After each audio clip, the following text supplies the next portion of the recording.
Welcome to the Edible Valley Podcast, episode 202. On this episode, we're learning about Cheffanie.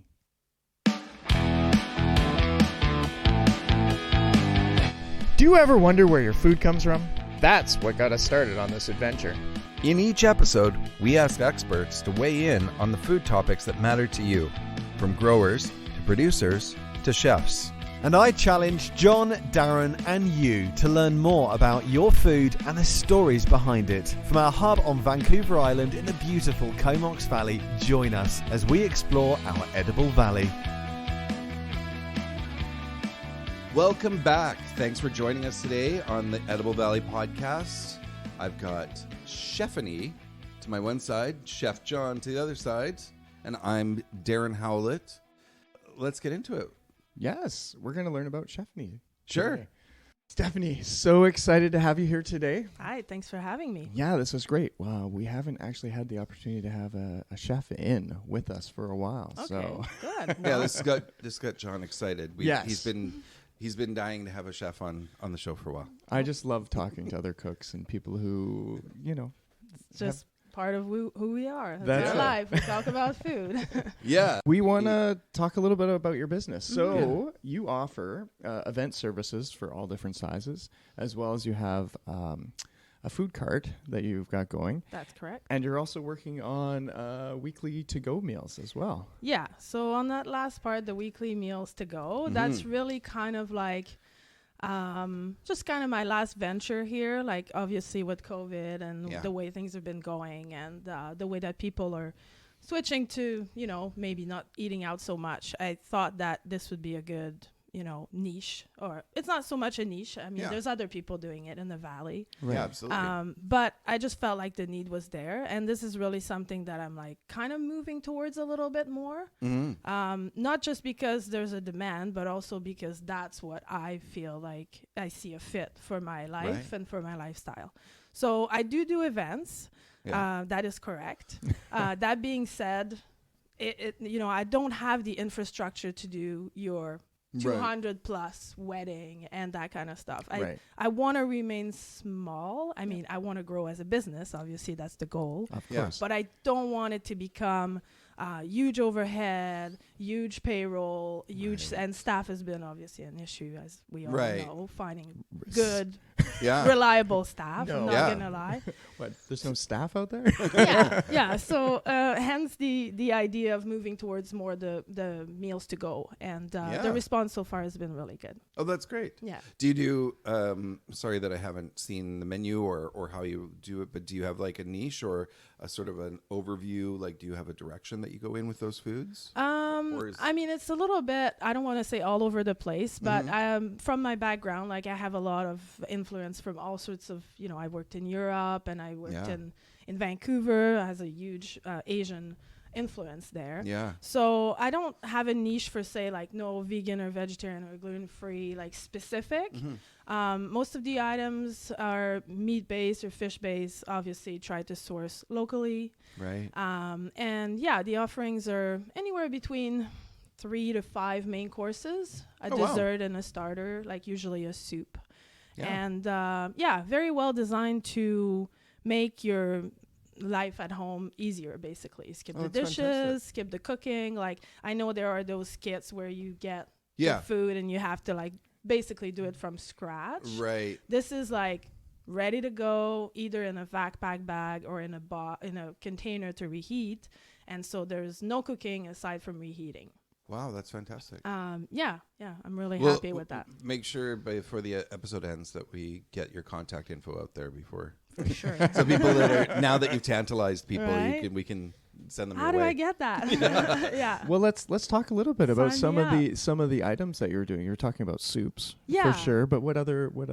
Yeah, obviously a treats. lot of it, like in line with the season. So butternut squash, parsnip and apple, that kind of stuff at this time. But also some really hearty soup like Italian weddings or more like meal soup, like a nice chowder or something like that. Those are the soups.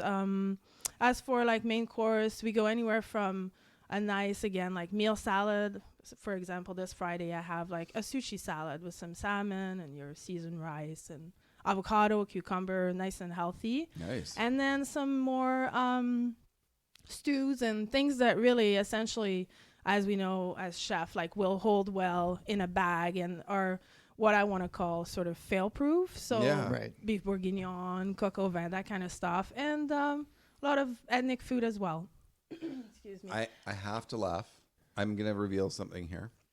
I have a small business that's catering business, small catering business. And I've started to pick up some of the equipment and such to do in line with what you're talking about. And it's funny because John wrote up a quick menu for me the other day. Top of the beef bourguignon, coq au vin. I like it so funny. He's like, try these. He's like, these are the ones that people aren't gonna, they're gonna be able to do just so easily at home or reheat easily at home. But anyways, it was just an exploration. But it's so funny that it's right in line with what you're talking about. That's great. There's no mess around with a good old saucy dish, you know. Yeah. And curries, obviously, that always go well with that. Yeah. And I always tried to pair it with a starch, curries with a rice, or I did chicken tagine with couscous, and nice. I make like naan bread, all sorts of things. Yeah, and desserts. I mean, I'm a chef. I'm not a pastry chef. Right. I like to think that I make cook's dessert or chef's dessert. Yeah. Apple turnovers and chocolate mousse, that kind that's of fantastic. stuff. Yeah. Do you mind if we step back a bit? You mentioned that you were inspired because you've got all this education from Europe and I was looking through your resume. John showed it to me just before you arrived, and you've got quite the pedigree. You've got a lot going on. Yeah. I think I said I was doubting my own resume when I looked at it. It's not one that I can send anymore. It's too long now. It's like, how do I edit this, So like maybe you can walk us through a bit of your history, like what took you from place to place. I want to know what got you into the food industry to begin with. How's that? Yeah, well, cooking school, back in the early 2000s, and that was in Montreal. I'm from Quebec, if you didn't know yet. And 2000, in the early 2000s, 3 years of cooking school. Always really loved cooking. Started a little bit more baking, grandma, mother, cookies and baked goods. And then I wanted to polish my English. So off to Vancouver for what I intended to be 1 year, turned into 5. It happens. Worked at West Restaurant in Vancouver back in the days, unfortunately closed now, with Chef David Hawksworth, a celebrity chef in Vancouver. Yes. Right. Turned into a total mentor for me, and really took me with them, and I ended up staying for 5 years at West. So that was a really, really good learning curve. Wow. And then off to Europe, obviously the mecca of cooking, France, and speaking French, making it that much easier. Yeah. I could So imagine off that. I went, 2 years in Paris and 1 year in Nice in the south, which also was amazing learning curve. Definitely a good mentality, like different mentality, and definitely strengthened my, I knew by then that I was going to be doing that I was capable of it. Yeah. Michelin star restaurant, and we know the drill, like really demanding physically and mentally. So really good experience. And then back to BC, did some lodges up at the West Coast Fishing Club in the Haida Gwaii, seasonal work, summer, winter for heli ski lodges, which was really fun too. Wow. Kind of the lodge life environment. Yes. Really liked that. And then I was back to Vancouver working with David. Couple of stints in between. I'm not going to really, it'll take the whole episode. But back to Vancouver after that with David Hawksworth. And I did the writing of his cookbook. Oh, wow. That was a really kind of life-changing, it was a challenge that I was really proud of. And he put me in charge of his partnership with Air Canada. So I was doing menu development for Air Canada for business class. So a bit all over the place. Wow. Very broad experience. Can we say a well-seasoned chef? Yeah, well-seasoned, definitely. Lots of spices, for sure. So back here. What had you land in BC? Like what drew you to BC as being the place, or is this just for now? No. This is a thing that's been ongoing for 20 years now. There's no Yeah. going back. Like I said, I was coming for 1 year, the good old Quebecois, like, yeah, I'm going to go and spend 1 year and, my English will be great. Right. And 1 year turned into 5 and then Europe and then back to there was no going back to, I did go back to Montreal for about 6 months and I was like, no, Really? BC is that's it's my province. It's also the outdoors and what it brings, and I'm not super big on winter, so that was I like the winters here, don't get me wrong. No, absolutely. I But guess if there's not any place in Canada to be where you don't like winter, it's BC. Minus 30 I can live without. I can't do that. We hit minus 10 this year, and I was like, no, I'm moving. Exactly. So how do I get to Mexico? So BC, and now more specifically the Comox Valley. Yeah, that's fantastic. Mm-hmm. So what brought you to the island here and to the Comox Valley? Well, I have a few friends that live here, so I would come for a visit every now and then, and really close friends. And during COVID, I didn't work for a little time, quite some time actually, and so that allowed me to spend like a full-on 3 months here nonstop, like back in 2020 March. And so by then I knew that was something that I was really inclined to make the move, but that kind of reassured my spending 3 months nonstop here. I was like, okay, that's it, now I need to take advantage of this pandemic to start a business. Right. That was always on the back of my mind. Never so much a restaurant. I just feel like it's risky, and there was a lot of challenges coming with a restaurant. Let me tell you about that. But then I saw the little caboose that was sitting on the side of Old Island Highway. That was the B Java in Black Creek. Like it was a red caboose that was sitting there for forever and ever. Right. Wasn't even on wheels. So make her an offer and took the thing, and that was a full-on gutting project. Like really but very fun and learning curve again. So took it, changed it all, like make it all nice. And started with the originally starting only with the food trailer, but now I have access to a nice commercial kitchen. Oh, nice. On Fitzgerald. So hence you moved into a good friend of ours. Kathy Jarrett.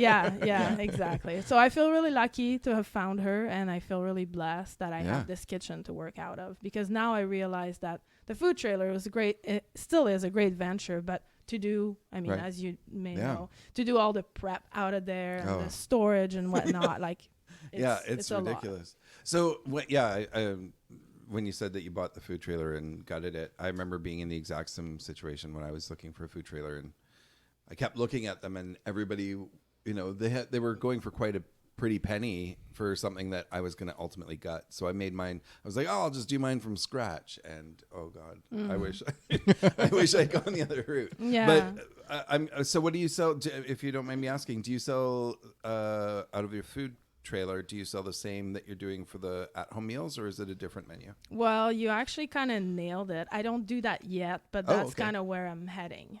So this summer, I haven't decided quite yet where I'm going to set up. Last summer, I was at 40 Knots Winery. They really welcomed me like with open arms. They're amazing. They have people. Wine Wednesday every Wednesday, and they needed someone to be there and sell the food. They don't have a kitchen or a restaurant. So that was great. That being said, I'm still unsure as to what's, again, because my business is evolving, and I want to keep an open mind with what works and what doesn't, not just for others but for myself, like I said. So I want to stay true to what I want to do. And so this summer I'm actually wanting to combine the meals to go with some fresh offering on the spot that you can come and grab. But it's like, hey, have your lunch, and while you're at it, have something that you can have for dinner. So that's smart. I can kind of see how that would go hand in hand. No, that's really smart. That's a great idea. You're like, oh, this tastes really good. Wonder what I'm having for dinner. There you go. Another dish, different, completely different. I'd have to say that would be really good for travelers, because travelers always they're out and about, and they hit the town, and they're like, I know, just because I do for my other business, I do a lot of traveling, and maybe it's just because I'm food oriented, but I'll find a great meal for, say, breakfast or lunch, and then I'm like, ugh, now I got to start doing the work on where to go for dinner. But like, if I had a one-stop shop where it's like, oh, I'll just pick up that and I can take that with me and take that. Oh, perfect. I'm set. You know, like to me, that's a great combo as a traveler. Yeah, So, I see a fit too with like the whole outdoorsy aspect of the valley. You know, I've had people telling me, oh, I was up at the mountain yesterday and there I am having my super nice lunch and my buddy has a PB&J and he's like, where the hell did you get that? You know? Yeah, that's so great. it's you know, it really works with the valley. Great. Yeah. Fantastic. Perfect. Well, let's take a quick little break and we'll come right back.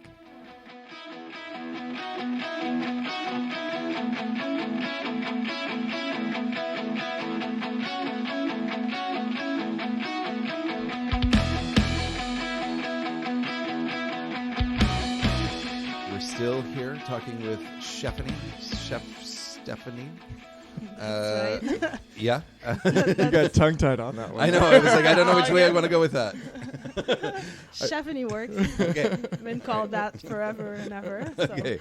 We were Perfect. like, I was like, I wonder where she got the name from. Well, maybe something we can talk about. Circa early 2000. Again, like we talked about West, and that was one of the most like beneficial, really good learning experience. Great team back then. Yeah. And one guy, all of a sudden, one day it just came up, Cheffanie, and and then I earned a title since, and it's awesome. been like well over 20 years, and so I could not call the business that Right, that yeah. name. I was like, it makes sense. My friends even call me Cheffanie. Oh, really? Cheffanie in the house. Or Cheffanie's are cooking, and it just has become this not running gag, but it's just fun and playful. Well, you talk about Wes. What's it like working under such a high caliber chef, and what's it like? How is that different from the other experience? Yeah, I mean, you're fresh out of school, so it's a bit terrifying and scary. He would always be a very good teacher and mentor, like I said before. Definitely something very rewarding to be working for someone like that. I can imagine. Under David Hawksworth, a great reputation. And so we all know that, fine dining, as it is, was very difficult, but again, like really makes you what you think, like forms you as like forms your mentality and physically make you ready and fit for that world that we know is not the easiest. Yeah, it's the most difficult way of cooking, I think, when you fine dining, when you've got to be that much more precise and put a little bit more care into it. And Right, there's that expectation. the little extra expectations. Mm-hmm. But it's also that avenue to be creative, right? So And ingredient forward, I'm really into, I do a lot of, I actually do mushroom foraging quite a bit. And I do, I love foraging. all the sea products, seaweed, and working at the West Coast Fishing Club. Access to some of the best, if not the best fish in the world. So it's like when you have those ingredients, it's that much more inspiring to create some dishes Absolutely. with that. well, that's what inspires you in the kitchen? Is it just those fresh ingredients? Yeah, it's everything that surrounds me. I think that you go out there and, I have a different outlook of a look at what I can see, what I can eat. It's like like we said in the beginning, we think as chefs and we see everything. It's all food. So I go out in the wood. I want to find some mushroom. I go out fishing. I want to fish my own. I want to put my crab trap out. I want to take the kayak out and try and find a fish. And really, inspiration comes from my daily activities, really. Oh, that's great. Yeah, I find that too. Just getting out into the woods or onto the ocean and stuff like that just gives you those extra inspirations when you see it. You come back in the kitchen and you're like, okay, I know what I'm gonna do, or how about we try this? Yeah. People are like, oh, it looks beautiful out there, that seaweed kelp going by, and I'm like, oh, Let's walk on it. how can I make a chutney out of that? Yeah. Yeah, exactly. Turn it into bread, butter, whatever. Yeah, it all works. So then, to that end, we're maybe not culinarily speaking. Maybe that's not a great segue. But where do you see things going in the future? What's like the near future? Maybe not so far future. Well, the Comox Valley, definitely a place where I want to be. Vancouver before that, but I was just, the pandemic got into it. It's not that I don't like being in Vancouver, or, you know, the going out, eating out, the concerts, the sports events, that all just got out the window. And so I want to go back to obviously I'm going to go back to Vancouver, but I want to make it so that becomes my weekend getaway, as opposed to what I did before, coming to the valley as my weekend getaway.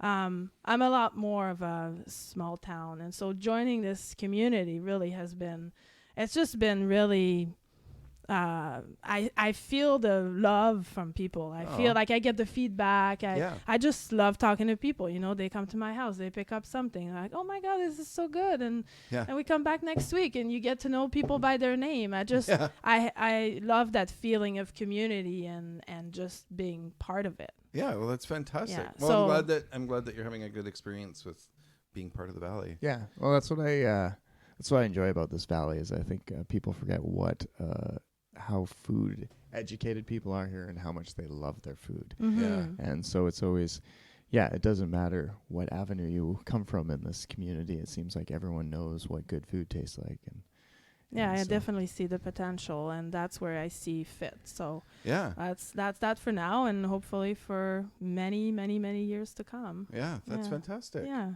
How can everybody get their hands on your food? Yeah, so I have a website, www.cheffanie.ca. Okay. And people can reach me. So on the website, you can sign up for a newsletter.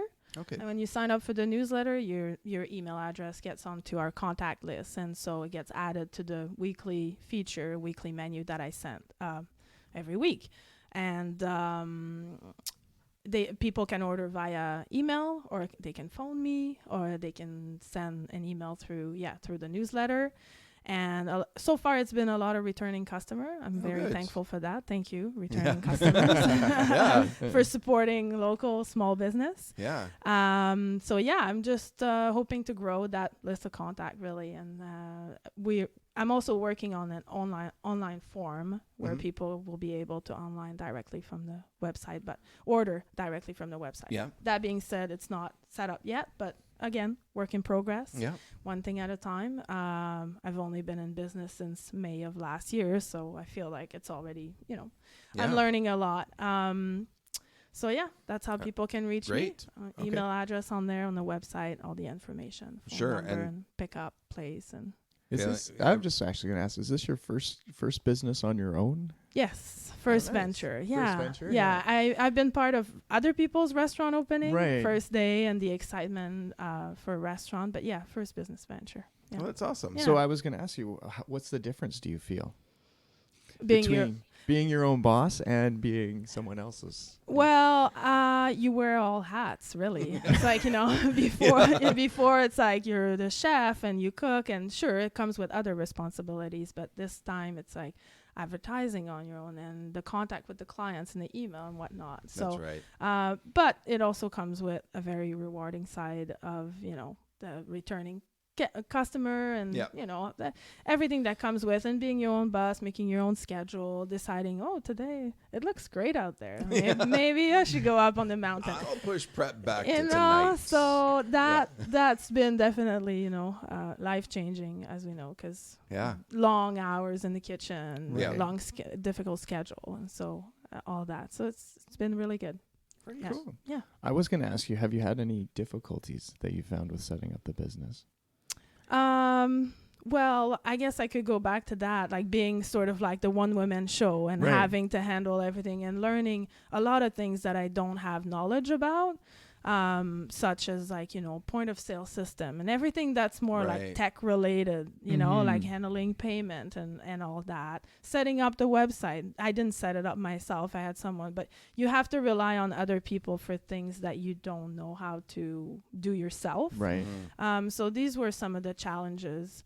And I mean, the pandemic, it's been up and down for everybody. There are some advantages to it. Yeah. Right. Challenges from, sourcing some ingredients, but that's minor details I find, like because I feel I have so much flexibility to what I want to cook. So it's like, I can't can't get lamb today. Well, I'm just gonna do pork or something. You know, it's like I can switch and change as I go. So adapt really. Well, that's great. Few challenges, but nothing really too chaotic. No. So far. Knock on wood. Yeah. Oh, that's wonderful. And so I guess the last thing, the food cart, where can people find that? Or will they be able to find that this summer? Yeah, so again, not quite 100% sure. Thinking about the food truck congregation at Lewis Park or here in Courtney. Yeah, so a nice place. I did look into the marina, probably not a go. So yeah, as of now, it's in my backyard, the backyard table. I actually, that's funny you should say that, because I do a few small events in the backyard as well in the summer. We didn't talk about that, but when people go out fishing charter, I cook their catch, so they have the possibility to get in touch with me, go fishing, and I go pick up the fish from the dock and come in my backyard and enjoy like a 3-course meal, bring your own wine type thing. That must have come from working in lodges. Must have come, So again, I don't want to get carried away. Yeah. That's just another thing. And the trailer, I think that I want to, like I said, be part of that community, and I feel like that's a great fit to join the others. And there's room there. So not 100% confirmed, but definitely working towards that. Well, good luck. Thank you. And congratulations on what you've achieved so far. And thank you. Good luck on everything that's coming up. So thank you, and thanks for having me. Well, I was just excited to finally meet you, because I've heard so much about you. Because my lovely pastry chef and you are quite good friends, and she's always talking. And I've heard about your whole journey coming up to building it. She's sort of always led on stories, and been a long time coming. Yeah. Well, there you have it. And I know Chef Renaud wanted to tell you that he had your what was it? Croton. Yes. And he said it was absolutely to die for. So right. I'm glad. It was very nice. So happy. So that is chef approved there. Perfect. Well, if Chef Renaud approved, then we're all good. We're good to go. All right. Well, thank you, Cheffanie. Thank you. Stephanie. And thanks, John, and thanks to the listeners for listening. This has been episode 202 of the Edible Valley podcast. All right. Thanks for listening.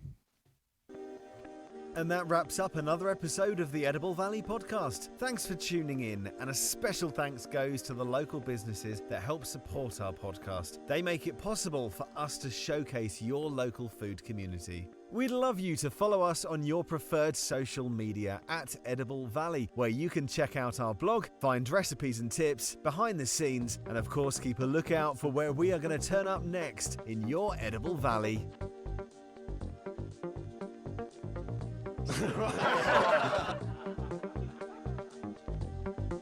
And that's where we do a commercial break. So I just follow your lead. So. Okay. All good. There it is. Sounds okay. Great. So we're in episode. This is 202. Didn't you just do 202 the other day? I did 201. You weren't part of it. That's right. Okay. And this has been an Edible Valley production. Yeah. Beep, beep, beep, beep, beep, beep, beep, beep. Okay. Ready again?